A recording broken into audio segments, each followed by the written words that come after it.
Welcome to another episode of Out of the Blank Podcast. Barry, it's a pleasure to have you back on the show. You're off the work or teaching right now, and looks like we're in summertime. That's exciting. Yeah, it just started. So it got out Friday and here it is Monday and already working with Robbie now. Did you at least plan one day for kayaking? Everyone plans like one day to do something. Yeah, well, actually we'll be doing quite a bit of that because we go up to Michigan. I have a bunch of family that lives in Michigan sometime this summer, and so we do that and trust me, I won't be hurting for. And then we go to East Tennessee. I live in Tennessee, so we go to East Tennessee and do tubing. That's a tradition around here. So but before I get to all the fun stuff, Robbie, I have to do all the chores that my wife has written down on a list around the house. So that'll take me a month. Everyone's got a little bit of chores, but I got a chore for you, and I think it's going to be the conversation of the show. I wanted to talk about the deep state, mostly because whenever I mention the word deep state, people that know a little bit about the intelligence communities or things that happened in history, they kind of acknowledge it and accept and go, yeah, deep state's real. But then others and most of the public, I feel like whenever you mention the word deep state, it gets lumped into the conspiracy realm. And I wanted to get your idea of what you would call the deep state. Because for me, I would probably look more closely at our intelligence agencies. I mean, we have more than the CIA, the FBI, the NSA, the DoD, but there's a bunch of little acronym things that I could not tell you for the life of me what they actually do or what. I mean, I don't even know the full extent of what the CIA is capable of. So I'm curious to your thoughts on what the deep state is. Okay, the deep state is an amalgamation of three different entities. You have the corporate entity, you have the military and intelligence entity, and then you have the government, the agencies, and the politicians. And when you combine those three together, those three entities, they work in lockstep and form what we oftentimes refer to as a shadow government, which is unelected, it's unaccountable, and it's really driven. I hope to be able to show today that it's really driven by the profit motive. It's driven by money. And uh, so everything, they work together. If the corporate entity deems this policy initiative in their interest, then they donate to the right politicians, and those politicians get elected. And then those politicians are beholden to those corporate interests to do what they were paid. That's how they got into their office. So they have to pay back those campaign contributions. And then in order to enforce some of these policies, for example, if the corporation wants to go into a third world country and take resources, those third world countries are not going to accept that willingly. So we're going to have to use our military and our intelligence to go in there and enforce those policies. So they work together, the three.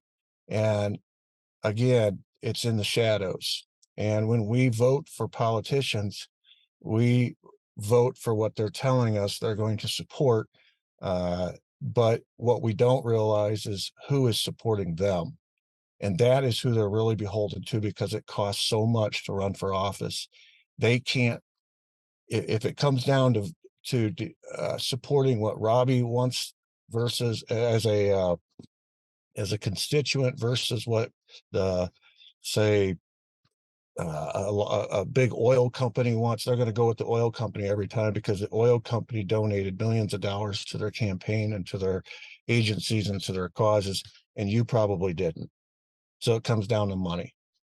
If there's something I want to just get rid of all the seagulls ever, just terminate them all off the planet. I don't think we need them really anymore. But my knowledge, and I want to get your perspective of how you even came across the deep state and how did you first start kind of learning about it. Was that from the Watergate stuff? Because I mean, everything that you've said so far, that's it. The way you've explained it is, I think a lot of people can get to that page because you can just look to history. I mean, look at Castro wanting to kick everybody out of Cuba. He's trying to reclaim Cuba. Well, look who's involved in there. America's involved over there. That's not rationalizing anything about Castro. It's just saying that there's look in Latin America. Latin America is the same exact thing. Nicaragua, all these places that the U.S. and the intelligence services have been involved in doing some covert operations and things of that sort. So when they're getting kicked out and other people are starting to be aware that these people are now encroaching onto our property or our land, and they're starting to make moves in their own business decisions, it's just capitalism. It's another name for capitalism. capitalism. And then you can point it back to the old Robin Williams joke where he says, I wish politicians were kind of like NASCAR drivers where they had to wear the person that was sponsoring them on their uniform.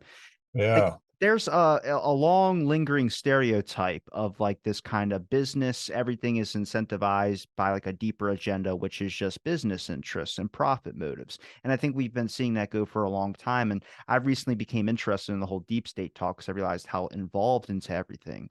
I think the reason why we think of deep state as like this, I mean, obviously Bohemian Grove and all that stuff we have evidence on, but I think the movies also made it this kind of conspiracy thing. They made it seem really, really Hollywood to the point where now the public has a disconnect. Whenever you say something like deep state, people just think, oh, like Michael Shermer, one of the biggest skeptics out there, rolled his eyes at me when I mentioned I believe in a deep state. And I was like, no, just capitalist relationships where the public's interests are now at the back burner and the more profit incentive is on the front. And he goes, well, that makes sense. And I go, yeah, so you looked at me already like, oh, conspiracy talk as soon as I said the word. Well, that's a tactic. It's just like the word conspiracy theorist. That was an actual tactic used by the CIA to smear people who doubted their conclusions about the JFK assassination. The same thing with the deep state. It has become a pejorative term. Oh, you're one of those. But it does have a meaning, and essentially what the meaning is that it's underneath. It's kind of like the roots of a tree. What we see is the tree, and we take at face value the size of the tree, and we don't even think about what's supporting that tree, what's nourishing that tree, what's causing that tree to grow. Like an iceberg, we see the top third of the iceberg. We don't realize two-thirds of the iceberg is beneath the surface. So when the word deep is used, it's to talk about what's beneath the surface that is readily apparent to John Q. Public, who isn't researching and digging, just reading the newspaper and watching the news and taking at face value what he's being told. And what you start to realize when you do research and dig is that what you're being told is oftentimes a lie, and or it's there's an agenda behind it. And so when you want to find out what the agenda is, you have to look at the roots. You have to look at the iceberg that's beneath the surface. That tells you what you're going to see on top of the surface. So uh, it's a real thing, and it doesn't mean that everything is crooked, that everything is you know there's a suspicious motive to everything. But when we talk about some of the foreign policy decisions that just say are currently being made, there are underlying reasons why these things are happening, and they go back in time, and they're rooted in history. And I think I got real interested in this because I was studying, I was way back in time, and George Washington. This goes all the way back to George Washington when he stepped aside and he left a warning for his successors. Presidents that would come after him, he left in his farewell address a warning about getting involved in foreign entanglements. And right away, you see John Adams, president number two, getting pressured to involve America in the French Revolution. And he's getting pressure from everybody, all sides. And there was, some good reasons to get involved. The French had helped us when we fought our war of revolution against the British. So the thinking was it's our turn to help them. But John Adams could not get away from George Washington's warning about foreign entanglements. And he made the decision not to get involved. And it was the correct decision because the French Revolution was not a revolution against an outside threat. The French Revolution was a civil war. And he understood that.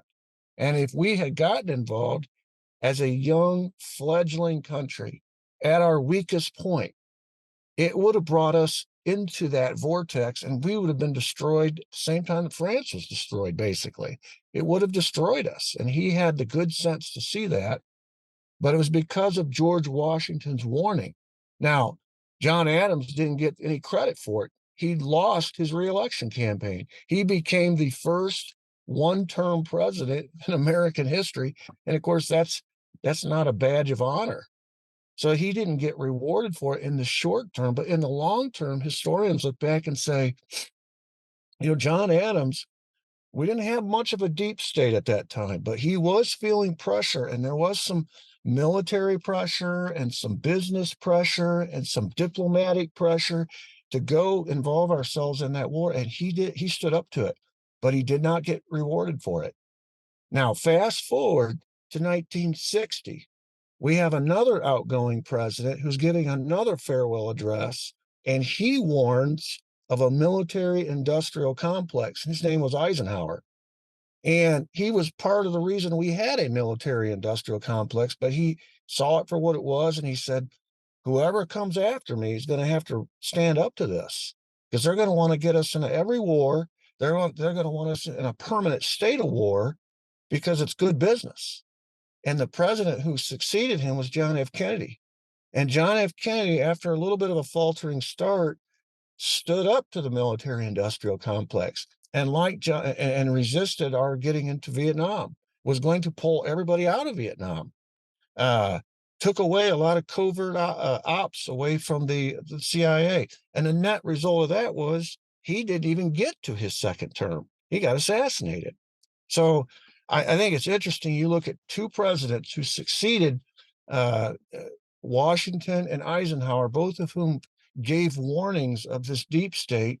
Both of them stood up to the deep state, and both of them suffered because of it. Now, Adams was voted out, legitimately voted out. Okay. But Kennedy was not going to be voted out. And so the deep state had to resort to extreme measures to take out Kennedy because they could not count on the American people voting him out like they did Adams. And something changed in America between Adams and Kennedy. In the Adams day, we didn't have this big deep state that could uh, execute a problem. But by Kennedy's time, we did. And not only the means to do it, but the will to do it.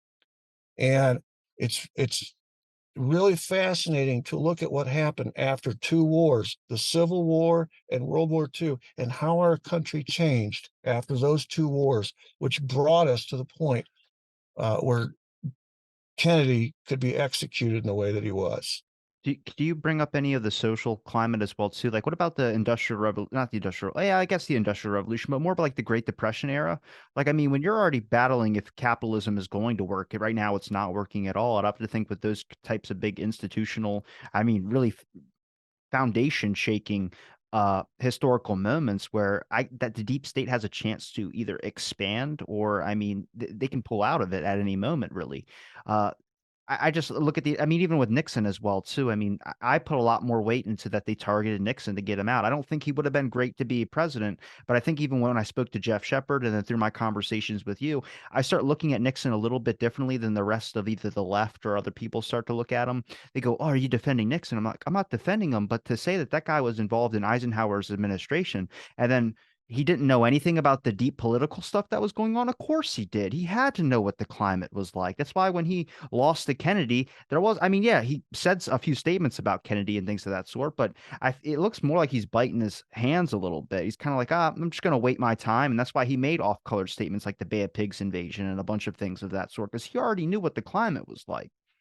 You brought two really good points, Robbie. The first one Thank is God. No, I'm kidding. the first one is uh, the Great Depression and anything where you have a crisis. A couple of years ago, Obama was caught saying, "Never let a crisis go to waste." And that's not original with him. Other people have said it. But what that betrays is this desire to take and manipulate crises to your advantage so that you can get something out of it. For example, after the Civil War, you saw a shift in power from the states to the federal government. And it was cloaked under, well, this is war. We have to, we're trying to save the country. And then when the war was over, it's about giving former slaves the rights to vote. And the South wasn't going to do it. The Southern states weren't going to do it. So the federal government has to step in. So the 14th Amendment was passed. And boom, all of a sudden, we have a supremacy of federal government over states. Okay. That happened because of a time of crisis. In a normal situation, that would never have been allowed to happen. Then you fast forward to the event you mentioned, the Great Depression. All our best politicians could not solve the Great Depression. Herbert Hoover had a record of success up until the Great Depression, and then it stymied him. He didn't know what to do. And so we voted him out. We brought in FDR. And with FDR, he brought in all the best and brightest of all the business leaders around the country into his cabinet to run our country, because we needed to run our country more like a business.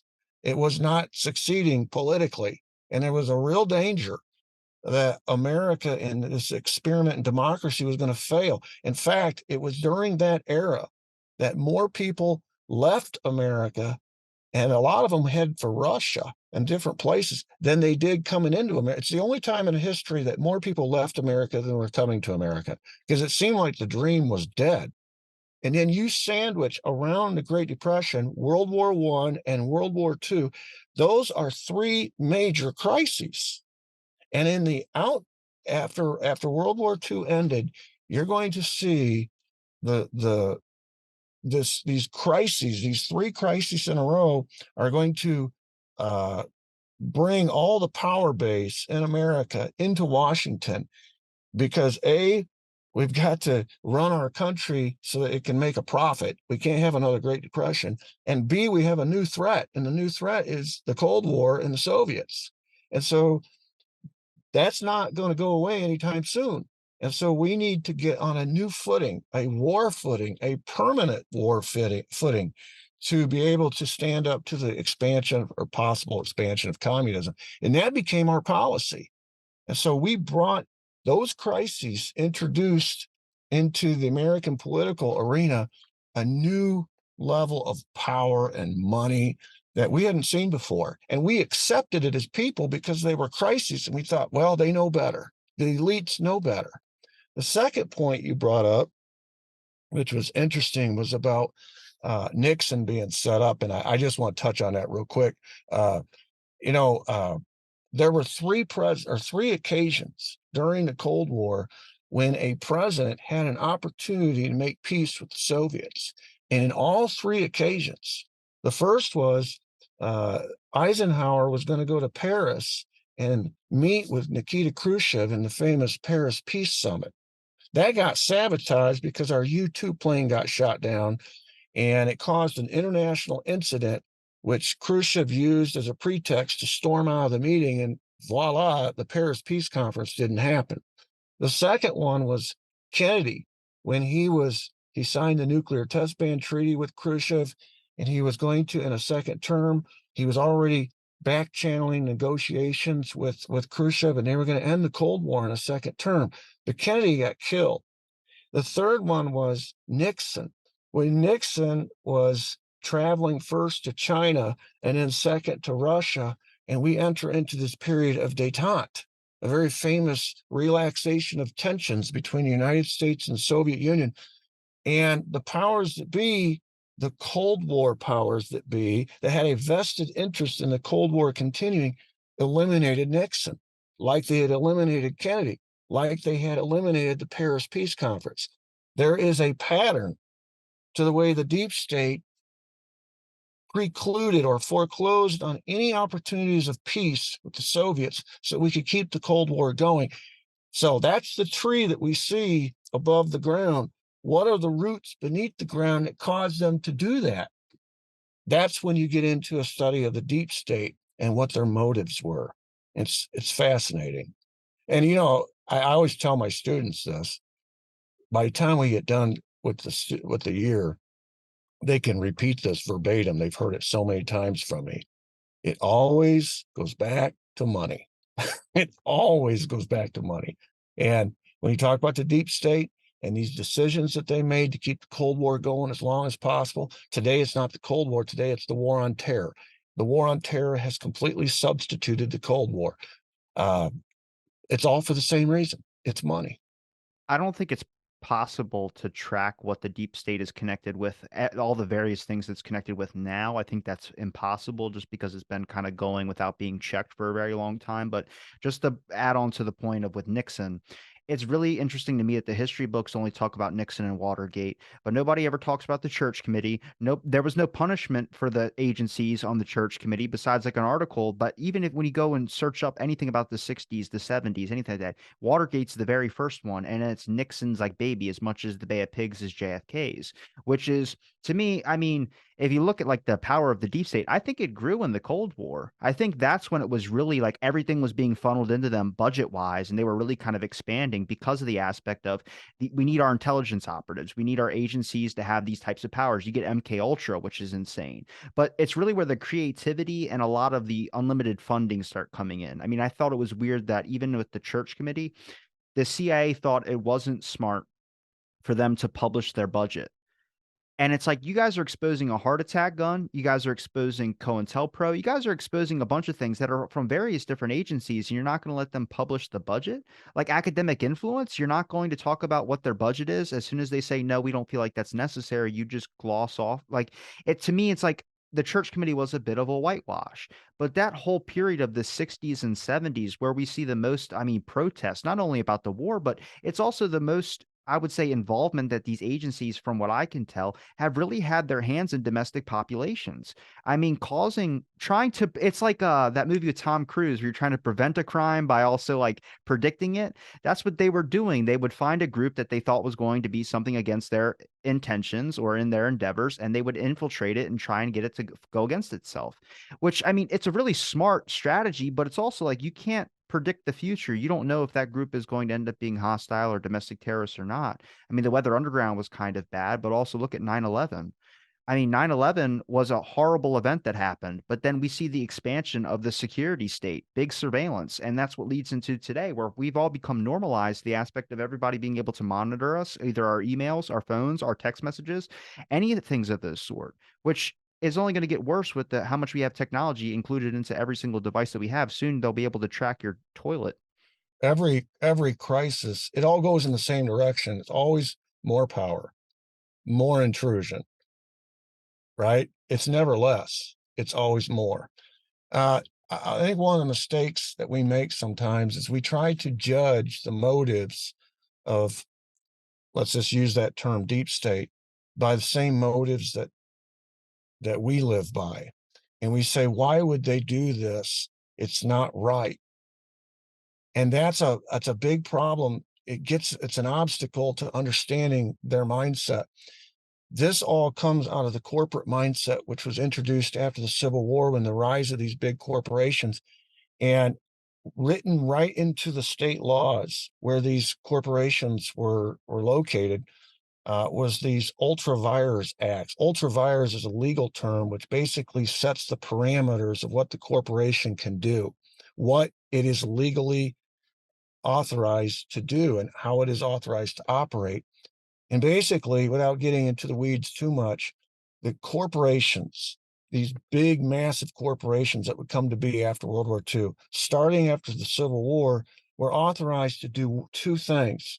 Number one, they were to always act in the interest of their shareholders, and that was to create profits. That was the only purpose that they existed. Some people think, well, Walmart just donated a truckload of water down in because of Hurricane Katrina. Wow, Walmart is really civic minded. No, Walmart is not civic minded. Walmart is doing that because it's going to generate profits. They've made a decision that decision will bring to them more profits. In fact, written right into their ultravirus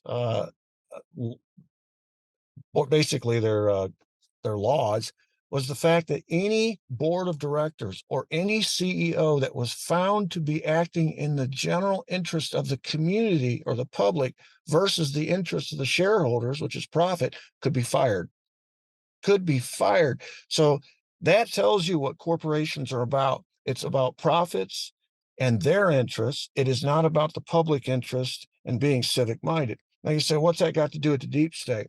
Well, when all these business leaders came into and transitioned into government around the Great Depression, World War I, World War II, they brought with them this ultra vires doctrine. And all of a sudden, government starts going from being what's in the public interest to doing what's in the interest of making money, generating profits. So that is a real key thing to understand about the deep state. They operate with a corporate mindset. It's about profits. It is not about the public interest. In fact, the public interest can get you fired. And if you're a CEO or you're on the board of directors, you know that. And the profits, as long as they roll in, it is a gravy train. So you don't want to lose that job. Could that be like a strategic thing just because if you start having individual corporations or giant monolith like monopoly-sized corporations deciding to help out the public, then more people would want to look to those companies, and that kind of messes with the government's control of things as well too. Because we like to look to the government wherever we get scared or wherever there's a problem, we like to look at our government to fix the issue. And I mean, if you put that into the corporations, let's say Bill Gates starts handing out billions and billions of dollars just to everyone in the United States just to be able to help out with certain issues, you're going to look at Bill Gates a little bit differently, which also now instead of looking at the government to save you, you're now looking at a billionaire, you're looking at these monolith type companies. I only bring that to the point of like if you look at Al Capone feeding soup to people during the Depression, that would have been a very scary moment if more people would have started, like Pablo Escobar. I mean, was he good to his people only because he wanted them to trust him a little bit and be like, hey, make the people happy. They don't look into your shit. So that's kind of like with the government. I mean, we look to the Well, government for that's everything. what the mafia did. The mafia did that. They ran their cities in their little territories, and at Thanksgiving they handed out turkeys, and they took care of little old ladies, who needed rent paid, and they, if you had a pothole that was wrong on your street and the city wouldn't fix it, the mafia would arrange to get it fixed. And so eventually it engendered a sense of loyalty amongst the community to that mafia family, which is why when you tried to prosecute them and get somebody to testify, it was like next to impossible. No one would talk against the mafia. So it's a very familiar tactic. A lot of despots did that. Mussolini did that with the Italian people. Hitler did that with certain favored groups. It's a pretty common tactic. With regard to corporations, though, they were trying to build something that in the Industrial Revolution, coming out of the Industrial Revolution, where you're now having to build, it used to be people had one machine if they were lucky in the back room of their house. But then somebody figured out, what if we had 10 machines in a separate warehouse? Or what if we had 100 machines? Or what if we had 1,000 machines? And that means we have to buy 10,000 employees, which means we have to build this huge where nobody had that kind of capital. Nobody had the kind of money to build all that, but they wanted to build that because it was going to make huge amounts of money. So the corporation was invented to bring in shareholders, investors who would share the risk, but also share the reward. And when you bring in a lot of people, you bring in a lot of agendas. And so the Ultra Vires Act was designed to make sure everybody had one agenda, not 1,000 agendas, one agenda. And the one agenda was to make profits. And as long as the company, the corporation was making profits, the CEO was kept on, the board of directors were kept on. Now, if at any point it was not, and that's still true today, it's not making profits, then everybody gets fired. And so that became, it was about bringing in as many investors as possible so you could build the biggest company as possible and make the biggest profits as possible. And the second part of the Ultra Vires Act is something that is really relevant today. And I think it's done a tremendous amount of damage to, I think it had noble intentions at first, but now it's not. It's been corrupted. And that was that written right into these laws was the fact that all of the acting participants in the corporate structure, from the board of directors to the CEO to any management, owners, whatever, all are immunized against legal liability for any action that their company takes. For any action on behalf of the company, they are completely immunized from legal liability. Okay, think about that for a second. We talk about, we just came through COVID and people are frustrated because there's no accountability to pharmaceuticals because, they can produce whatever they want and there's no legal liability. You can't sue them. Okay. That's where that came from. So the corporate, now originally it was because we want to incentivize people to invent things. We want to incentivize people to develop things, research and develop. And if they're constantly worried about lawsuits, they won't do it. So I understand the reason why. It's just been corrupted. So now corporations have two things in their favor. Number one, they don't have to worry about the public interest. So if they pollute 2 states downriver, who cares? That's the public interest. That's not profit. It's profitable to pollute. Okay. And the second thing is they don't have to worry about legal liability because in their the laws that govern their corporation, they are immunized. Now, in the corporate world, that's a bad thing. It can be corrupted. Now, you inject that into the political world and it becomes a terrible thing, because now all of a sudden you get into a situation where we are today where agencies are captured by the corporate interests. The EPA is captured by oil companies. Uh, you can go down the list of all these different agencies that are supposed to be looking out for Americans and their public interest, but you see that there's like this. They go back and forth. You rise to the level of the top, a cabinet level position. You're in charge of an agency, and then when your time is up, you transition right into the industry that you were supposed to be regulating. You become head part of the board of directors there, and then back and forth you go. And so there's this relationship between the political arena and the corporate arena, and then it's all backed up by the military. Whenever they need a hammer, whenever they need, uh, you know, to enforce their will on a third party, they use the military. And uh, it's it's been proven. Oh, you use the Cuba example. That was the reason Cuba became a problem. It wasn't because the mafia. I mean, the mafia was making $100 million a year under Batista. Okay, if Batista gets overthrown and Castro comes in and kicks them all out, the mafia is going to have a problem with Castro, obviously. But that doesn't involve the United States government. Why did the United States government have a problem with Castro? Because General Electric, Coca-Cola, United Fruit, and all these legitimate companies that owned all their mines, owned all their utilities, owned their public transportation system, owned everything in Cuba. Cuba was America's ATM machine. It was a cash cow. So the reason the United States government went into Cuba or attempted to go into Cuba was not to bail out the mafia. The mafia had their own reasons. It was because they had a selfish interest, a corporate interest, a profit motive that was driving them. And Cuba represented a loss of a lot of money if they allowed it to stand. Can another similar example be like what was going on in Indonesia? I know it gets chalked up to the Rockefeller family, which Alan Dulles was a part of, but the death of Dag Hammarskjöld, trying to do peace missions over to Indonesia, and then his plane mysteriously goes down. And the United Nations in 2014, I think it was, decided to look into that, and they thought it was suspicious because of the death of Patrice Lumumba that Alan Dulles might have had a hand in Dag Hammarskjöld's death. That gets blamed on the Rockefeller family, but I feel like a Rockefeller family is kind of like these elites that have been involved with the deep state for a very long time. I feel like they're small niche groups. It is a small niche group. They if you're familiar with social Darwinism, which is sort of this idea that there's an elite in society and then there's everybody else, and God ordained it that way. He made the elites the elite. He made them smarter. He made them better looking. He made them richer. He made them, basically. God, can I marry into that family? Shit.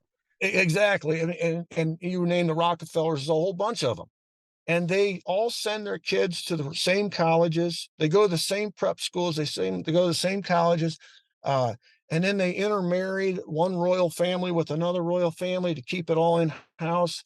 They all sit on the same boards: the Rockefeller Foundation, the Ford Foundation. They all get requests to be on the Council of Foreign Relations. It's the same group.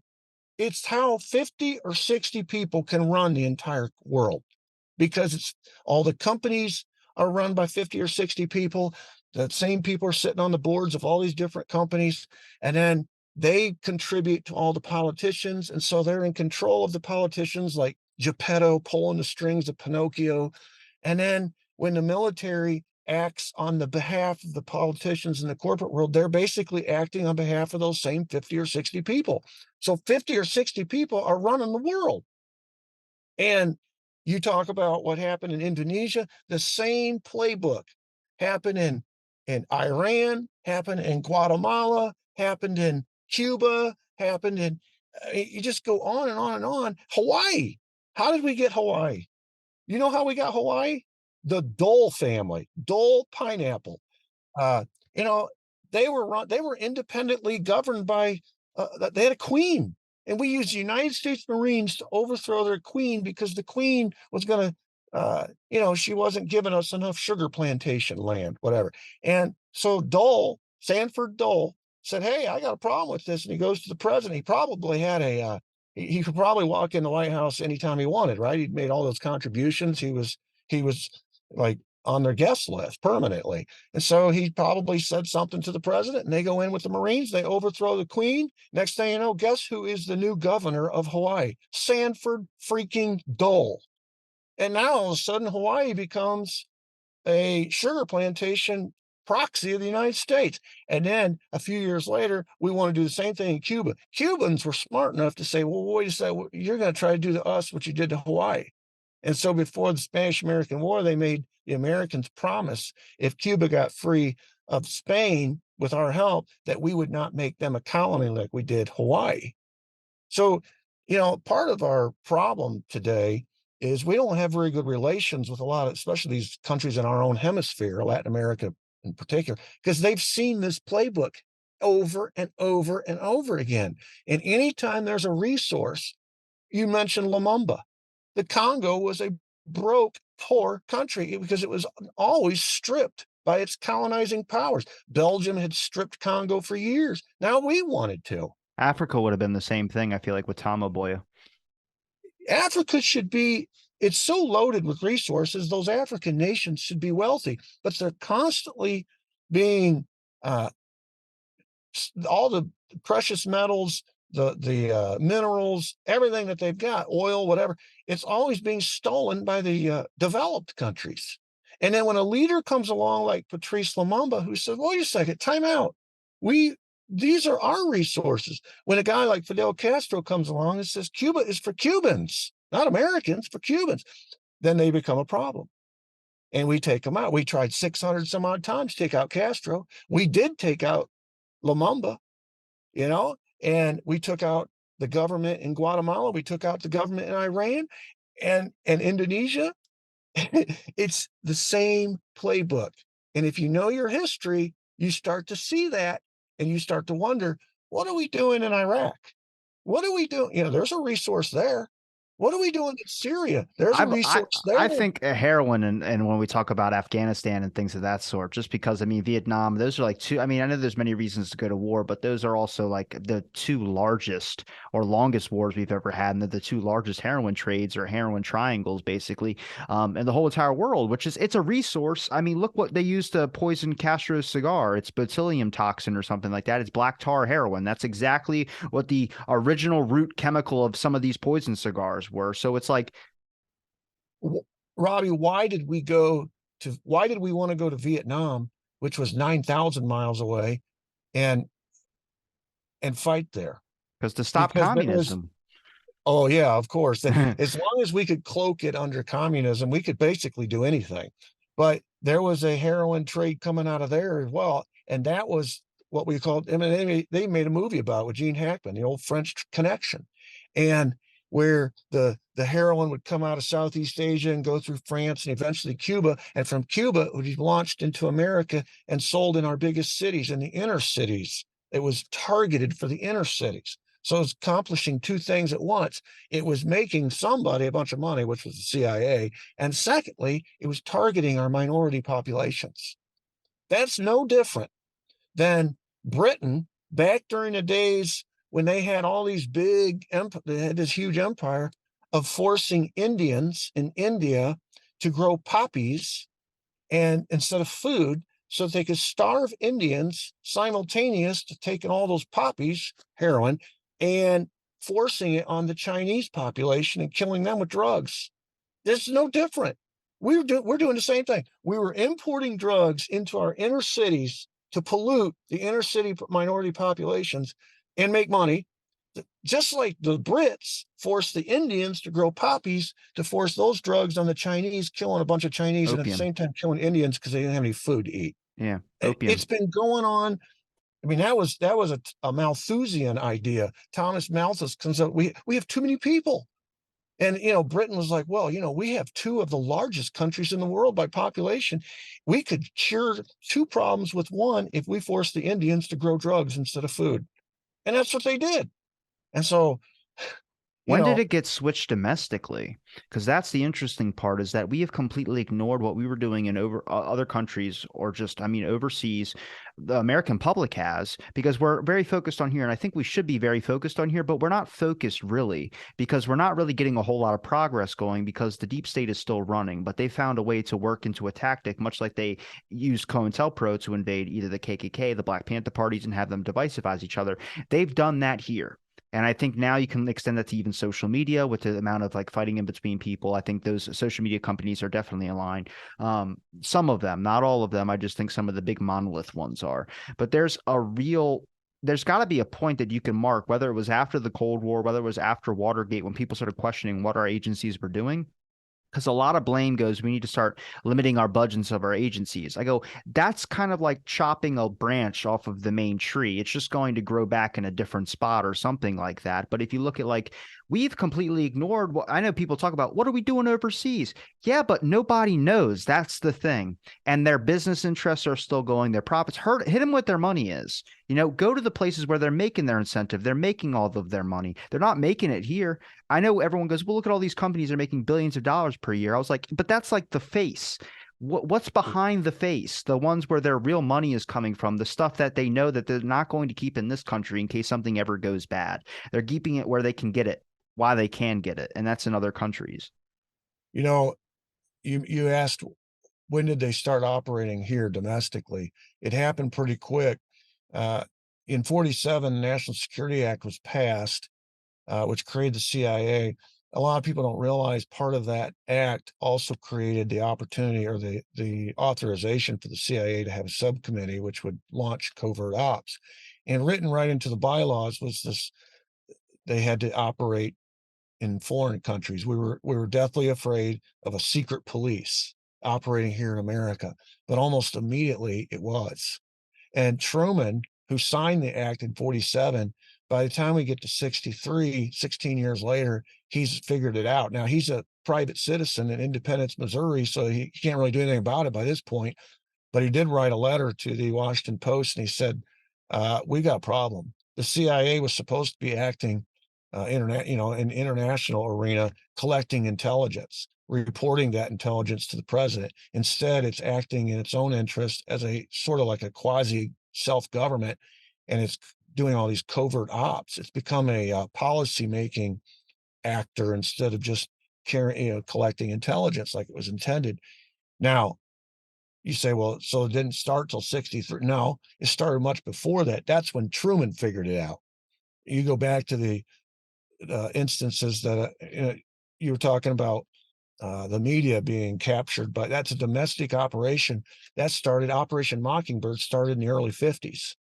Okay, that's a domestic operation to basically infiltrate the media with CIA acolytes, get people on, like, editors and publishers and Time writers Life and and some of newsmen, the big get them newspapers. all Yeah. on your payroll, so to speak, or under your thumb, so that they will report stories that are favorable to you. That is sort of our first domestic operation, and it continues to this day.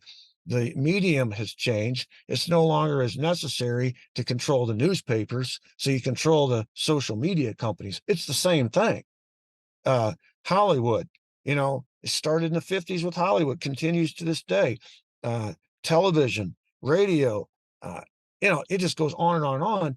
You were talking about how it's impossible to know all the fingers of this deep state now because it's like a cancer. It's metastasized over decades and it reaches everywhere. And if you started to root out and try to get the main tumor, the fingers of it would touch all kinds of things that you wouldn't have known, you wouldn't have suspected, but it's everywhere. It is everywhere.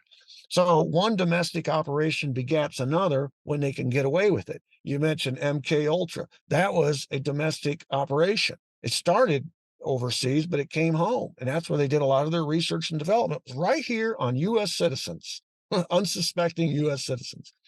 Uh, so what the CIA and the deep state has learned to do, they are masters. When you go back and read the documents of the original National Security Act, what the CIA and covert ops entailed, it was assassinations, it was coup d'etats, it was rigging of elections, it was psychological warfare against populations. It was death squads. I mean, there's a long list. So, how difficult is it to take what you've learned to do and you've mastered in Iran and in Guatemala and Indonesia and Cuba and all these other places, Vietnam, and then bring those operations home, doing the same things and using operations like proposed operations like Northwoods as false flag operations to change policy in America to dictate we go to war with Cuba or dictate we go to war with this group or that group. All you have to do, because we're a democracy in theory, you have to you have to control the narrative. You were talking about Nixon earlier and the story that is associated with Nixon that everybody believes. It's called a narrative. Some people call it a cover story. What our intelligence operation or agencies are masters at is creating cover stories. We are going to do this because that is happening. And the American people accept it. We've especially in early days in the 50s and the 60s, we had no reason to doubt that they were telling us the truth. Now we're a little bit more skeptical. But back then we believed everything we were told. And so cover stories or narratives were created that dictated future actions. And so the narrative was, well, Fidel Castro is a communist 90 miles off our coast. We need to go in and get rid of him. Oh, okay. We'll support the Bay of Pigs. We'll support Operation Mongoose. We'll support all these things. The narrative was, well, Nixon's a crook, and he was cheating in an election, trying to surveil the Democrats. And then he covered it all up. And we'll bring in the witnesses to prove it, not telling the American people that half of those witnesses were plants. Half of those witnesses were CIA or people that were affiliated with intelligence in some manner, shape, form that were in on the cover story. They were in on the joke. And so whenever you see a government investigation like the Warren Commission or the hearings, the Watergate hearings, or all these different, it's usually a cover-up of some sort. They are going to take that narrative and they're going to uh, disguise maybe or keep away from the public view some things that might not reflect real well on them, and they're going to feed the American people more of the narrative, so that all we've been taught is that Nixon was a crook. Now, I'm not defending Nixon, okay, but he was set up. He was set up because of a larger problem, at least as far as the deep state was concerned. He was making nice with the Russians. If he got his way, the Cold War would be over. And there were powers that be that didn't want the Cold War to be over. It was too lucrative. So they set him up. He was his problem in that whole thing was that he was too easy to set up. He was naturally very let's say he was very suspicious of the intelligence agencies. He was very suspicious of the Democrats stealing the election from him. He felt like he had it stolen from him in 60. And so all you had to do was kind of feed him a little bit of a line about what the Democrats were willing to do to steal another election from him, and he'd fall right into your trap. All right. And the CIA would send people to get close to him, to work for him. They weren't working for him, they were working against him. And then when the right moment came, they sprung the trap on him and he fell right into it. But it was a trap. He was entrapped. But anyway, my main point in all this is that this deep state has an agenda and they repeat the same operational. This is one of the reasons why they redact information when they do declassify a document and they let us see something from the inside. Oftentimes the document is so heavily redacted you get nothing of value from it because their sources and methods are so sacrosanct they can't allow anybody to know what their sources and methods are, and that is so that they can repeat the same operation down the road because it's worked so well before. And so what they did in 50 in Iran and then in Guatemala and all these other places, they've continued to repeat so that you look forward to today. And where are we today? We're in the Ukraine. And you see some of the same things going on, the same cover story. Oh, the bad guys, the Russians, invading the good guys, the Ukrainians, and we need to defend the Ukrainians, even though they're not a NATO ally. And they don't say anything about the fact that we've been basically stoking this since 2014, trying to get Putin to invade Ukraine. We wanted Putin to invade Ukraine. We were desperate for Putin to invade Ukraine. And eventually Putin did invade Ukraine. And that gave us carte blanche to go in and do what we wanted to do all along. Okay. There's always this agenda. And, you know, until you go back and look in history and see where it started, I maintain it came from the corporate idea that public interest is not what we do. We do what is in the profit interest. That's all we care about is profits. And we are legally immunized from any legal liability. Once that made its way into government, now politicians began acting the same way. And then they used the military as their hammer. And so everywhere you see the military acting, it's usually because they're the last ones and they are being unleashed by the corporate and political axis that wants to get something done in these places to make money. And so they send the military in under a guise, under a pretext of communism or terrorism or some ism, and the American people lap it up. And we've been lapping it up for years. There's a narrative out there of America always being like the guy that comes in to help out the little guy. That's been propagandized for a very, very long time. And I'm not saying America's bad, but the way that they do certain things, and it's all under the grace of like being a patriot or something of that sort, they're necessarily like people don't even bother looking into it at that point. The whole Ukraine issue just seemed like America was going to help out the little guy. And it was like, I guess, but did anybody actually question and want to look into it more? No, because if you look throughout history, everything has been, are you a communist? Or are you this? Are you against America? That's not saying that at all. It's just saying that there's some real things you can question. I mean, look at the times we've had war when people had to come. Rosie the Riveter is a great example of a propaganda figure that comes out for women to step up and start making machinery parts.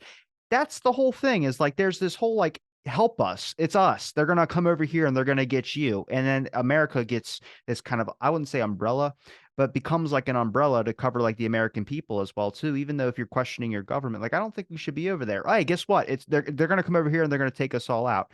I mean, I might be far in saying that, but I just look at every single thing that we have and immediately blind faith. I mean, I asked my grandpa what was it like fighting in Vietnam, and he was like, we were just killing the enemy. And I was like, but they're people. Like you still murdered people. You know that, right? And they'll get really controversial with you and kind of want to put up fists at that point because now you're talking about them and their patriotic duty of protecting their family and fighting it overseas. Which to me, I'm like, and I don't know. There's many reasons to go to war, but there's a blind allegiance that is just kind of in us. It's either conditioned, it's something. And I think it's the fear of like it's going to hurt me or hurt the people I care about. So you have to do something and protect the country that you love. When it's like you can question unethical things. MK Ultra is a big unethical thing. But if you question your CIA, if you question these institutions, people go, "What are you like communists? Are you a terrorist or something? Why they're a government? We have to care about our governments." Like that's not what that is. That's just checks and balances on our government. Right. Well, it's called waving the bloody flag or waving the bloody shirt. When a politician is trying to get votes, oftentimes they'll evoke images of war and how it's us versus them.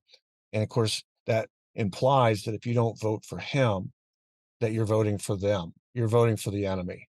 And patriotism is a strong impulse. I mean, it is a strong driving motivator for a lot of people, and myself included. We're all patriots, but that doesn't mean you accept. There's a difference when you just accept blindly what you're being told.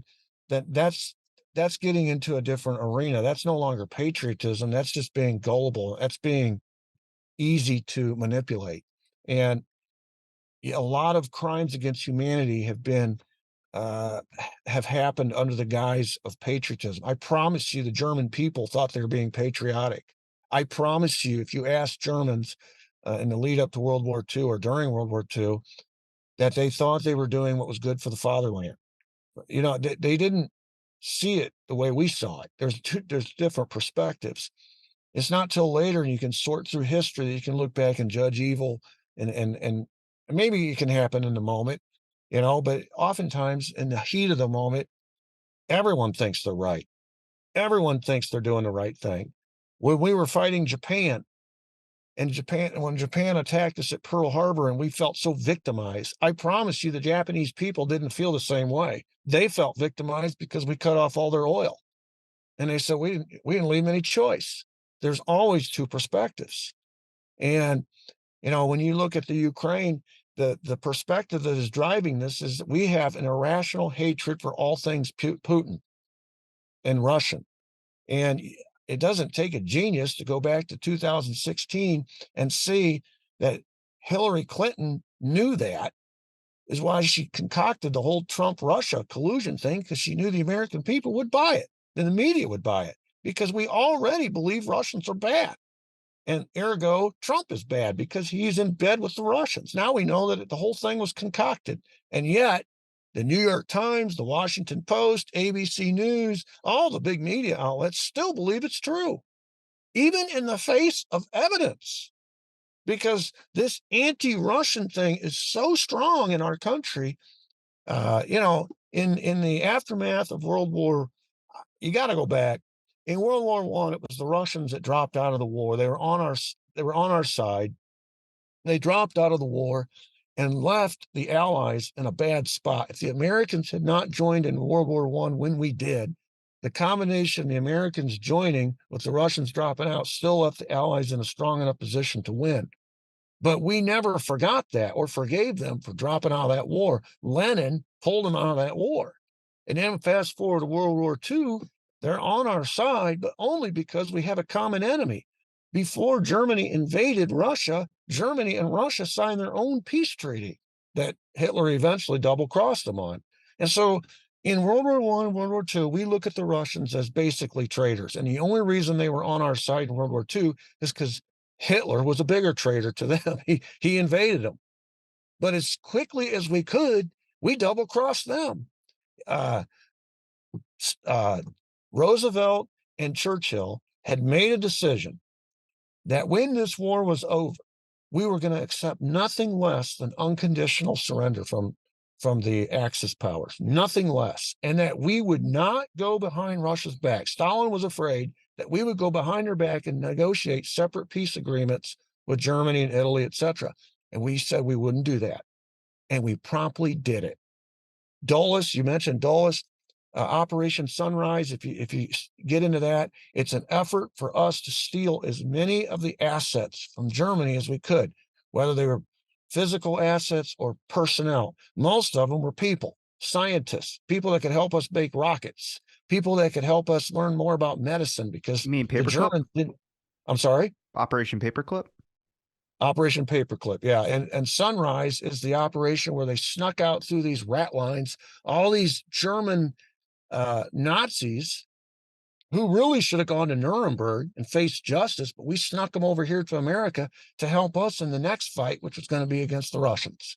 So we made this public deal that we would accept nothing less than unconditional surrender, and then we promptly signed separate peace deals with strategic German Nazis and snuck them out through Operation Sunrise to America, and they became the basis of our space program, of a lot of our medicine going forward, et cetera, et cetera. And Stalin never forgot that. We've been double crossing them. They've been double crossing us for as long as I can remember. And so then then we enter into this Cold War period. And I was raised, I don't, maybe you weren't raised because you're younger than me, but I was raised to think Russians were just barely above the level of a beast, right? You, all Russians are bad. I saw Rocky. That's about it. There you go. I mean, that's what we thought about Russians. I'm sure they were taught the same about us. And so you grow up with this, so that when you get to 2016 and Hillary needs an excuse for why she lost to Trump, she says, well, it's the Russians. The Russians did it. Trump was in bed with the Russians. And for the next 8 years, maybe, I mean, it's been longer. It's 2023. So, for the last 7 years or so, that's all we've heard. And now we finally get the evidence, and the whole thing was a concoction from the word go. It's But why did we crazy. buy it? It's crazy to me how strong that is because they had no evidence for those claims, and then everyone just kind of like shrugged their shoulders and moved over. But Hillary Clinton was meeting with the Secret Service and the CIA and a bunch of people. They were prepping her, and I think the official quote was that they were going to prep the next president of the United States, and then she lost, and then they didn't know what to do at that point because I don't think they thought Trump was going to win, which just shows you a little bit how like there's a bit of a disconnect there. But all that stuff that's happening recently. I mean, look at all the stuff that's happening with just the word Russian disinformation. Now we know there is disinformation that is Russian propaganda that is out there. There's top five sites on Facebook. The first one is a Facebook page called "My Baby Daddy Ain't Shit." It's got like 10 million likes, and it's the you could tell a bot runs it because it just puts up like a meme or a post of a picture of a sunrise, and it says like to all the single mothers out there, and then a bunch of single mothers will like that post, and it's like a Christian page as well too as their second one. But that word now has become whenever you want to talk about something that could be necessarily considered conspiratorial is either labeled as misinformation, disinformation, or Russian propaganda, which is not true. There are really serious ethical concerns. For instance, there was an intelligence hearing report on April 19th that talked about that there's more evidence to support that the Wuhan lab should have been something that should have been examined. That's around 3 years now where we completely neglected that. And now they're talking about like, oh yeah, it did come from there. Or so that whole thing could have been completely avoided. But there's this whole idea out there that's instilled in some of these people that call themselves fact checkers. The fact checkers are not fact checkers. There's no way to not have your own bias into something. And that's exactly what they all have a political agenda. PolitiFact, all those sites that call this lies, lies, truth, lies, truth. It's the same thing a disinformation board would do. What are those people doing? Who's in charge of those? What are their biased views? Everyone's got one. And I'll tell you that it's anything that necessarily might be labeled conspiratorial is really just something that's threatening the system. And to me, that's a big issue because how do we talk about it then? How do we learn about it? How do we decipher what information is true when we can't even have the conversation about it? I mean, I'm sure there's plenty of things in this episode that people are going to hear and be like, oh, that's conspiratorial. Oh, that's disinformation. It's, you can back up a lot of things. And there's a real point of just having the conversation about it. Google it yourself. Are you going to be able to find it? Hopefully. I mean, I put up an article about Biden apologizing for using psychological weapons or something like that, psychic warfare or something like that. He made a public apology about that because some people might have been affected by some of the weapons that they used. I can't find the article, but I showed it on air. I showed exactly the article and everything, but a month later, you can't find it now on Google at all.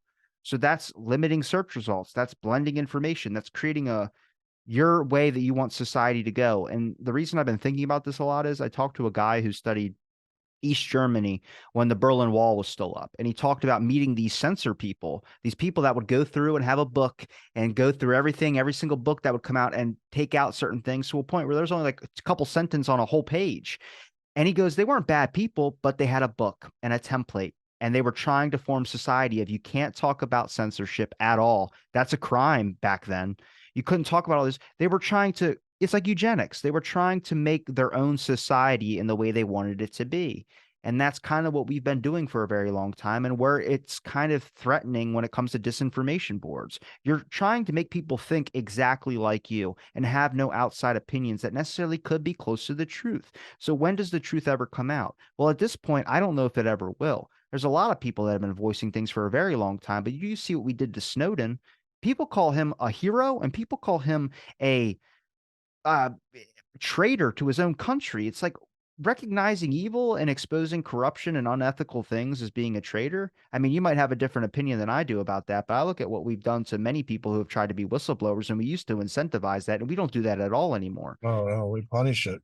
The guy that's up there, right, they just had a hearing last week, and a whistleblower, and he said basically his life is ruined. He said they will ruin you. They will ruin you. The government will bury you if you are a whistleblower.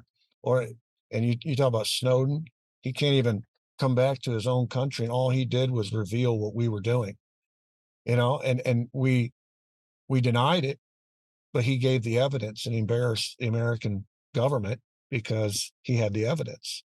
And, you know, that's really what it comes down to is we have this agenda and we don't want the American people to know, which is one of the reasons why the intelligence uh, community launched that domestic operation Mockingbird so early in the game is because if you can control the information that the American people get, you can basically do anything. I wanted to read you a quote, uh, Robbie. This is going back to what we were talking about with the deep state and how our companies drove our military and our politicians. And this is by a general. His name is he was the commandant of the United States Marine Corps for years and years and years. His name was General Smedley Butler. And on his when he retired, he wrote a book. And in this book, he said, quote, I spent 33 years in active military service. And during that time, I spent most of my time as a high class muscle man for American big business, for Wall Street, and for their bankers. In short, I was a racketeer, a gangster for capitalism. I helped make Mexico safe for American oil interests in 1914. I helped make Haiti and Cuba a safe place for the national bank boys to collect revenues in. I helped in the raping of over half a dozen Central American republics for the benefit of Wall Street. I helped purify Nicaragua for the international banking house of Brown Brothers Harriman in 1902 all the way to 1912. I brought light to the Dominican Republic for the American sugar interests in 1916. I helped make Honduras right for the American Fruit Company, United Fruit, in 1903. And in China in 1927, I helped see to it that Standard Oil was unmolested.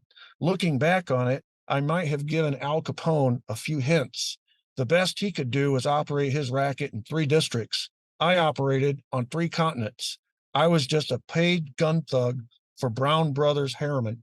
Brown Brothers Harriman was the largest, most powerful corporate. It was. Let me tell you exactly what it was. I've got it right here.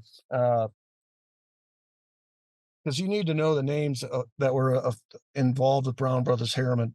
It was the world's largest private investment bank in the 1930s.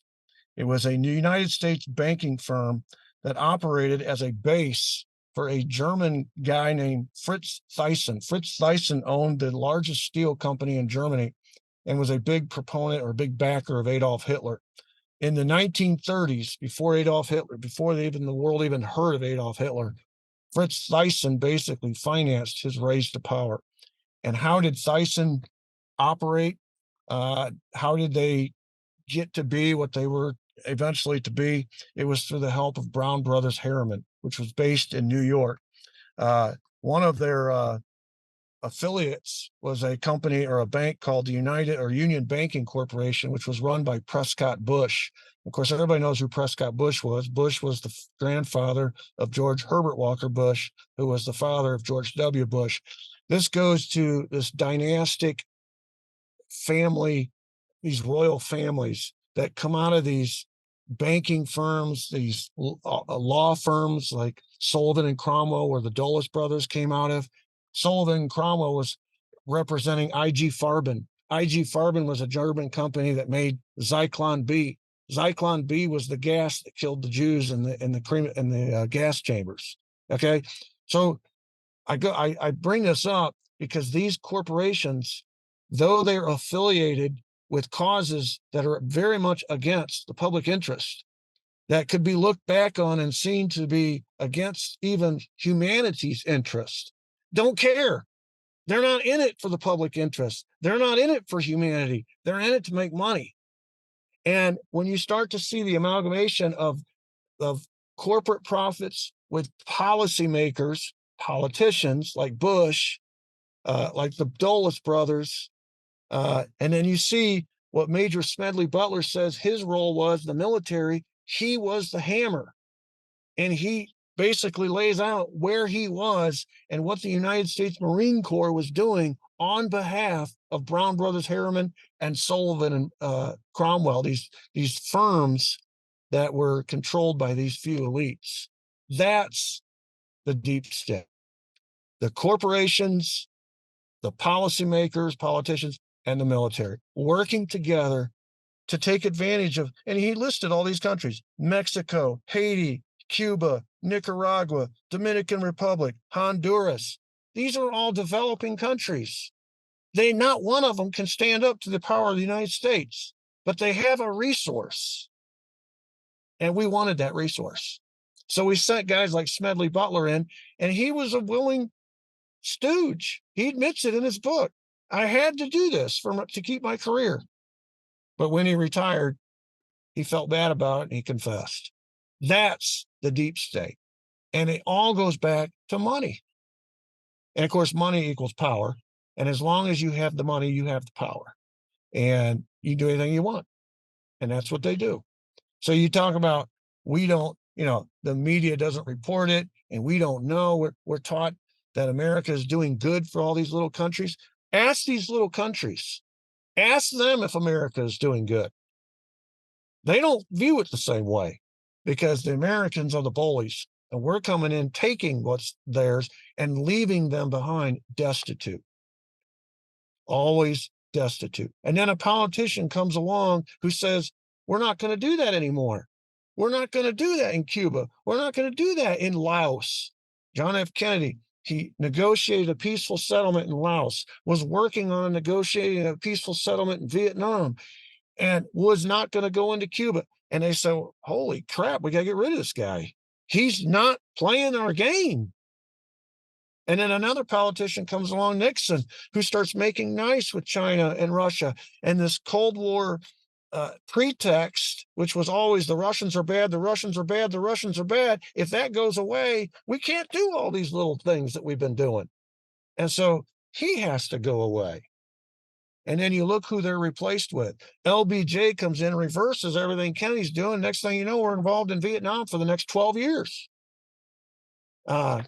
After Nixon, a couple presidents down the road, we get Reagan, and we have this big proxy war in Afghanistan. We have this buildup of the military, unlike we've ever had in the history of our country. Now, it's interesting. The Soviet Union at some point immolated on itself. We couldn't stop their collapse. And it was inconvenient for us to no longer have an enemy. Okay, everybody celebrated like we'd won the Cold War. There were some people, I promise you, in the halls of power that were not celebrating. The Cold War had been their golden goose for a long time, and they no longer had their golden goose. And so that's why we transition. We go through kind of a period in the wilderness where we wander around for a little bit, but then the war on terror quickly took its place. And believe it or not, it's given us more power, because now we have power over our own people. The Cold War, the enemy was out there. The communists were out there. And so, but now the war on terror, those hijackers lived instant amongst us for a year, right?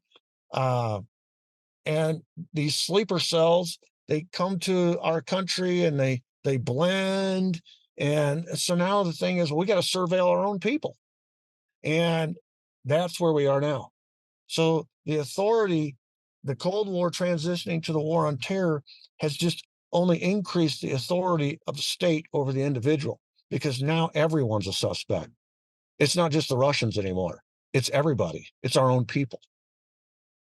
And so guys like Snowden have to be castigated. We have to call him a traitor, because he is an impediment. He's an obstacle. He's the same thing Kennedy was. He's the same thing Nixon was. You have to make an He is example. You got to make an example of him. And any whistleblower that comes along, you got to make an example of them, ruin them. I mean, financially, physically, emotionally, every which way, ruin them, so that no one else will dare stand in the way of the agenda. And the agenda is to have complete control. War is the greatest enterprise that has ever been invented in the history of mankind, financially. Permanent war is even better, because it never ends. It's permanent. And so you always have the military industrial complex taken care of on one hand, because they're always having to build their weapons and weapon systems and surveillance equipment, et cetera, et cetera. But then you also give the government infinite power over its people, war powers. So war is good to that industry. Permanent war is even better. And that's where we are. If you look at the wars that we have fought, I mean, it's unreal. Have you ever looked at a list since 45? It's unreal. Here's a list. All right, most of these have been since I've been alive. Okay. So the Cold Wars began in 45 and ended in 91. So that's a 46-year period during which we fought proxy wars in Korea, Vietnam, Afghanistan, and now currently in Ukraine. Okay. So it hasn't ended. We are still fighting a proxy war against the Russians in Ukraine. But that's not all. We have had U.S. forces deployed in Grenada, Beirut, Libya, Panama, the Persian Gulf. How many times? One, two, three, whatever. Somalia, Haiti, Yugoslavia during Clinton. And then after 9/11, the war of terror drew us into conflicts in Afghanistan two more times, Libya again, excuse me, Iraq again, and Syria. The war, we've been, we went decades, couple centuries fighting a war here, a war there. Now it's just one war bleeds into the next. It's this permanent war industry. And if you look at the budgets of the Pentagon and of course, we don't know what the budget is for the CIA, as you mentioned, it's all classified, but I promise you it'll reflect the budget of the Pentagon. It's gone from a couple $1 billion, then you go to $50 billion and $100 billion and $500 billion. In the last budget, it was close to $1 trillion. I would That, raise that up way higher. You should look at NASA's budget. I did a podcast about NASA, in general. We did like a space podcast, me and a couple buddies. I pulled up NASA's budget. There's like, I mean, just in 23 to 24, which is we're 5 months in. They already have like $90 billion that was already spent. And I was like, what? And like you start looking with 363 million to maintain technologies and equipment, 260 something million to maintain certain officers and certain people ahead of strategic services. And it's just like, what's your budget from like last year? Their budget is like unbelievable, where I'm like, look, I'm pro going to space and doing all that, but I don't agree with that budget at all and how much we're spending when there's some serious issues domestically that we could be fixing when it comes to just local populations that are suffering in certain places. We have a fucking homeless crisis and nobody's fucking doing anything really about it. They talk about it, but they're not doing anything about it. But that black budget that they have is like, I don't know where that comes from. And the issue with digital currency coming up, where everything's going to be digital and we're not going to have actual physical money anymore, which we saw during the pandemic, is started being cut down. We're getting used to the idea condition to not using paper anymore, using card. But that's a really big problem because at that point, I mean, the numbers of zeros and ones that just don't mean anything really anymore. And I know cash, you having the number that's in your bank account. But look, that's a very controlling aspect, and that's very dangerous, especially if you're someone like me or if you're someone like you that wants to talk about some serious issues that are going on in this country. They don't like that, and they decide to make your bank account zero. Now, you can't do anything, you can't pay your bills. That's where it'll go. It'll be just like China's social credit system. China's social credit system started because there's too many people to police in China. So they thought it would give incentive to civilians to rat on or to talk on their neighbors and get an incentive from that. And now it has gone dangerously out of control to the point where it is now, where it is this monolithic machine that of basically control that will come here. And I know people say you can't compare America to China. Everything leads one way. The goalposts keep moving. And this is when you start recognizing similarities and you don't just go, okay, that's a coincidence. No, it's not. Look at where it goes. It's power. Nobody stops at just one. Everyone usually goes a little bit farther because they know that they can. It's when the American people put their foot down, but then even then they just back off a little bit, wait another year, and then they unleash it again. And then there you go. We're done. It's at that point we've known what it was like before, and now we forget. yeah. Yeah, that social credit system, it's a scary thing because you can take away a person's livelihood. I mean, you saw it in Canada a little bit when those farmers or those truckers were protesting and they start shutting down bank accounts and you dry up everything at that The point. CCP grabbed a 21-year-old girl for logging onto a VPN, just a VPN to do her schoolwork. She logged on.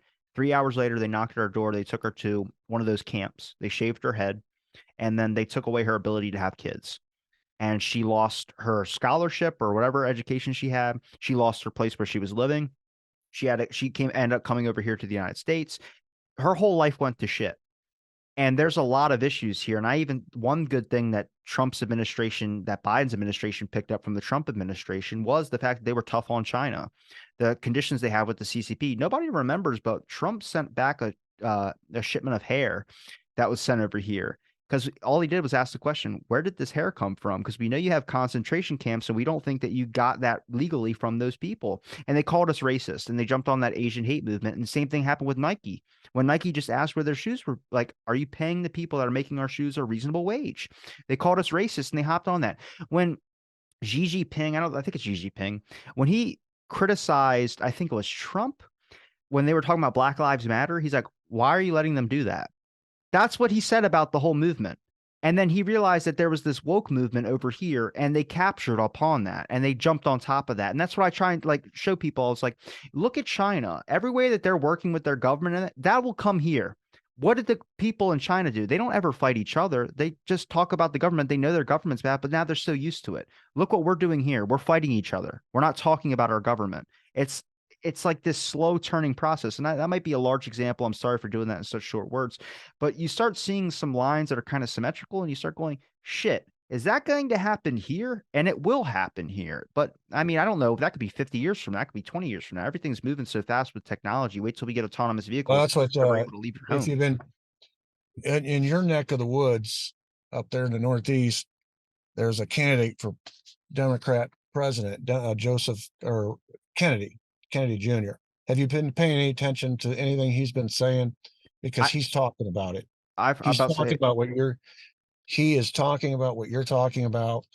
I listened to a podcast the other day where he spent pretty much an hour talking about how technology has become almost like the wet dream of totalitarianism, because everything that Joseph Stalin ever wanted to do in Russia, but couldn't do because technology didn't allow him to do it.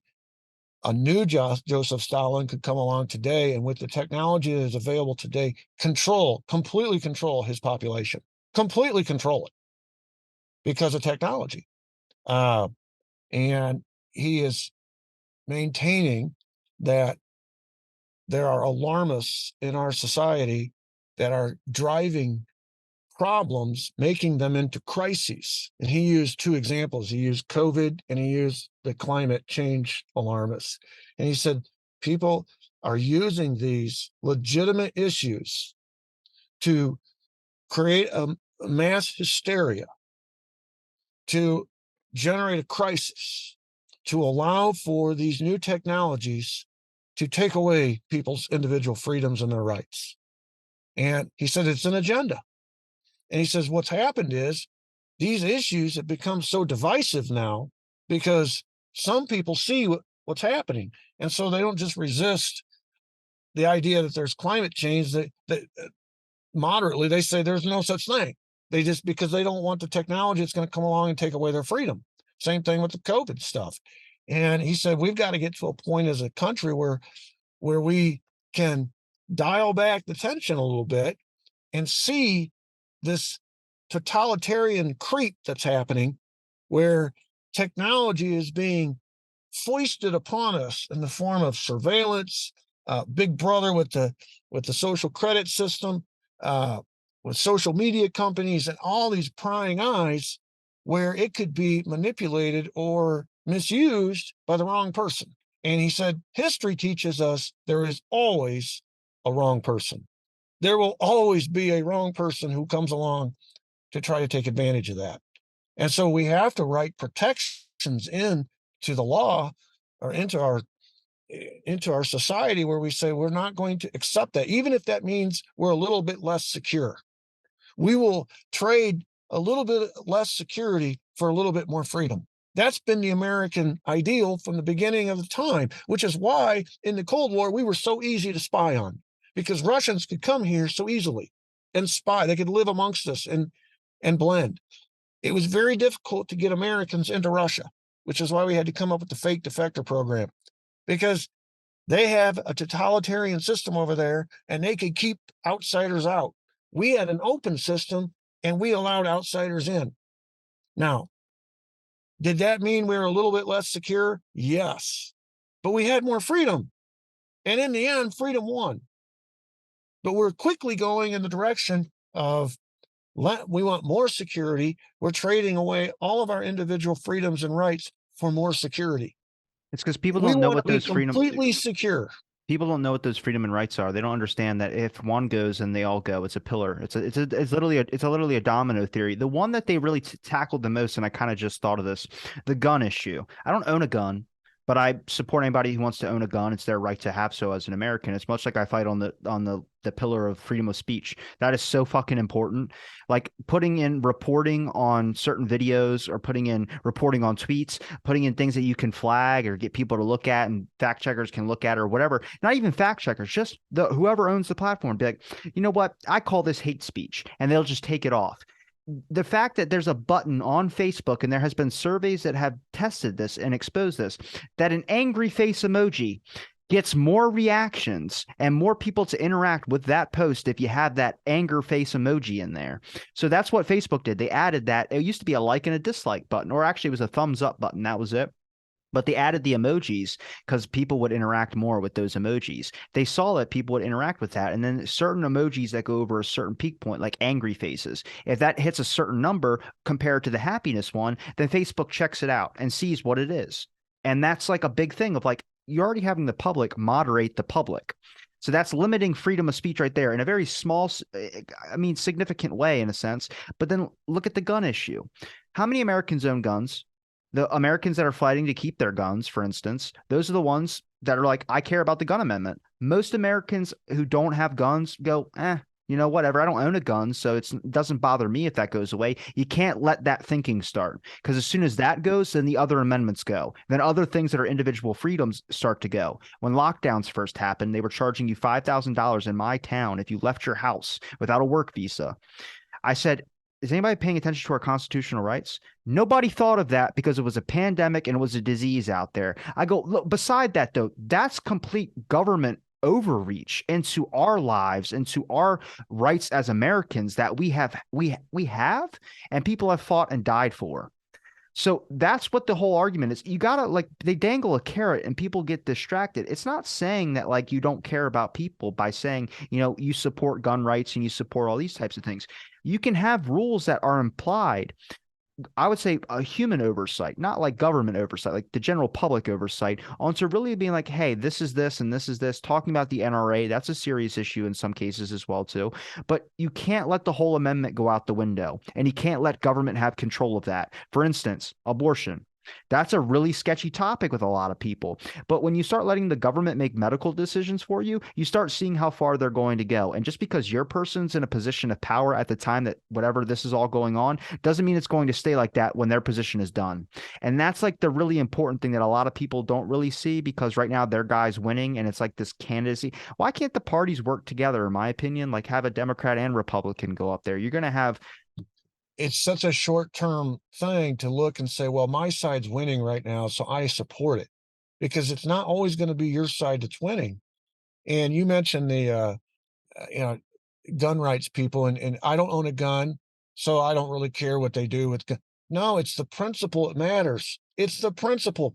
It's like Martin Niemöller, that famous pastor, that German pastor, who after the Holocaust, when they're trying to figure out, the world is trying to figure out how could the German people let that happen. Martin Niemöller encapsulated it perfectly. He said, "Well, first when they came for the homosexuals, I didn't protest. I didn't say anything because I wasn't a homosexual." He said, and then when they came for the trades unionists, I didn't say anything because I wasn't a trades unionist. And then when they came for the Jews, I didn't say anything because I wasn't a Jew. But then when they came for me, there was no one left to say anything for me. And that is true in any individual liberty situation. You may not own a gun. You may not speak out on a public platform or write or do anything that requires that would necessitate freedom of speech. Although I would argue freedom of speech is applicable to everybody at all times. But you may think, well, this freedom doesn't really matter in my life. It's not going to really change my life. It's going to change our lives. I promise you. If enough people take that attitude, then we'll see a chipping away. This freedom will go away. This right will go away. And next thing you know, we'll wake up and it's like the toad that's in the boiling pot of water. He wasn't in the boiling pot of water at first. He was in a pot of warm water and he liked it. He didn't realize the temperature was being turned up. And before he knew it, he was boiled alive. That's us. That's us. And it really encourages me that someone your age is taking an interest in this Oh, and I'm a doing something pessimist, a about hundred it. percent. I'm a pessimist, 100. We talked about this before. You mentioned me. I'm too young to be pessimistic. I have seen people, and I don't give people the, I don't know, not the chance, but it's really hard to put your weight in change to happen. And I know we have had change in the past, but at this point right now, it's just so divided on so many things. And I like talking about these issues. I think they're important. I think people should be educated on them, but we always get to the door and we knock and we never go in. Like that to me is the biggest thing. That's not starting a revolution. That's not even talking about that discussion. What it is just about we forget, we move on, life gets hard, all these types of things. And then I know people go, RFK is going to be the, I don't know if that's, I believe too much in a deep state to even think that could be a possibility at I this don't, point. I agree with you, Robbie, that you can't put your hope in a person. I mean, Trump proved that. Okay. But history, if his history is your guide, then you need to know that the American Revolution was fought with only one third of the American public on on the side of the revolution. Two-thirds of Americans were either ambivalent or they were loyalists. Okay, so massive change happened in our country and in world history because of one third of the 13 colonies population. That's a small minority, and they enacted huge change. The Civil War was fought between two sides that didn't agree over one issue. And, the South had, we were afraid that they were going to get the support of overseas countries because these overseas countries bought the South's cotton. And yet the war was fought, and a courageous man like Abraham Lincoln he gave his life basically for this issue, right? But look at the change. Look at the change. It took a seismic event, but it divided our country more so than it's even divided today. And you can go forward from there. There's been massive social change. You talk about these corporations, and we're talking about the origins of the deep state. They ran wild for a while. We had the John Rockefellers of the world, we had the Vanderbilts of the world, we had the Jay Goulds of the world. We had these massive monopolists, and some people call them robber barons, and they had a steady stream of immigrant workers, and they could basically mistreat everybody. Well, as a result of that, you get the Chautauqua movement. The Chautauqua movement leads to the labor unions. The labor unions lead to worker rights. Worker rights, and this whole movement brings about a progressive movement which pushes back against this overreach by this corporate mentality that there's the elites and then there's everybody else. And so out of the progressive movement comes things like women get the right to vote, no child labor, which is a favorite instrument of these monopolists to work these poor kids to death, pay them nothing. So no child labor. I mean, there were a whole bunch of things that came about that made our society better because somebody finally stood up to the very powerful, to the very rich, to the government that was captured by those very powerful and very rich, and they got something done. And it took some presidents. I mean, it took Teddy Roosevelt, it took Woodrow Wilson, it took William Howard Taft, it took some progressive presidents, but we've been fighting that battle ever since. There's been that battle between the corporate elitists and then the people. And every now and then you get a guy or a movement that comes along that stands up, and because it represents the majority, they win. They win. But it usually takes a seismic event. It sometimes, I hate to say it, it takes a war, it takes a depression, it takes a civil rights movement. It takes something that is hard, and people have to be willing to sacrifice. I don't know. I can't speak for your generation, but my generation has not had to sacrifice very much. We've not had wars and all those things that we got drafted into. I look at my parents' generation. My dad went through the draft for Vietnam, and a lot of boys got drafted. He didn't, but a lot of boys got drafted. 50 some thousand died. That was a defining moment in their life. We've not really had any defining moments. And the younger generations, even less so. Life's been pretty easy. And so oftentimes it takes a moment a defining moment where people have to decide, am I willing to fight and die for this? Does it matter that much to me? Or, ah, does it really not matter that much to me? And it might not be a majority of the people, like in the American Revolution. It might only be a third. And they thought they were crazy. The two-thirds were against the one-third, saying they're going to drag us all into war. We're all going to be under the thumb of the king. But the one-third were so committed, they got it done. And it's going to take a one-third. It doesn't take a majority. It takes a very committed minority to get it done. I promise you, you ask Martin Luther King if he felt like he had the will of the people behind him, the American people, he would say no. It took a few committed people who were willing to lay down their life. And sometimes that's what it comes to. I look at Edward Snowden, a guy like him, and I think he's a committed guy. And he's been paying the price ever since. But he's a committed guy. I listen to Oliver Stone talk about him because, of course, he made that movie about him. And he's spent hours with him in Russia. He spent hours with him developing this movie. And Oliver Stone is extremely passionate when he talks about Snowden. He said, this is a young man who, when he started, he thought he was doing the right thing. Now he's grown into, he was just a kid, basically, but he's grown into this movement and he's become this committed warrior for a cause that he is literally laying down his life for. And history looks back at people like that. Like you remember the guy in the Revolutionary War who got hung, and he said, I regret that I only have but one life to lose for my country. That was a committed guy. He knew, okay, the end of the line for me is right here.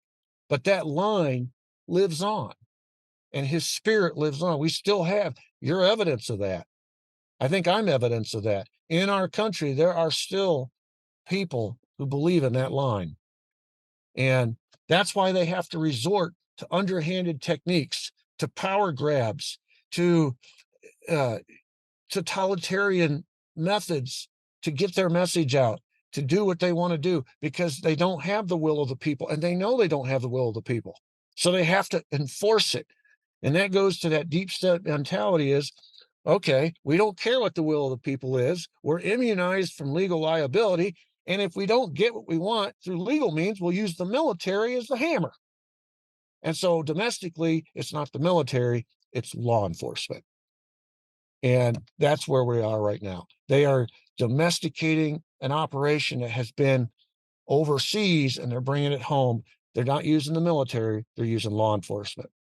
By the way, my screen just went dark. You're good. I still see you on screen. Well, you give me enough of your time, Barry, but where can people find any of your links? Just your Twitter or anything else? You can find me on Twitter, or you can go to standardsplushistoryacademy.com. I have a lot of resources there, my books and things of that nature, but standardsplushistory.com and Twitter. And I'm going to link those in the description, Barry. It's been a pleasure chatting with you again. And thanks, everybody, for listening to this episode of Out of the Blank.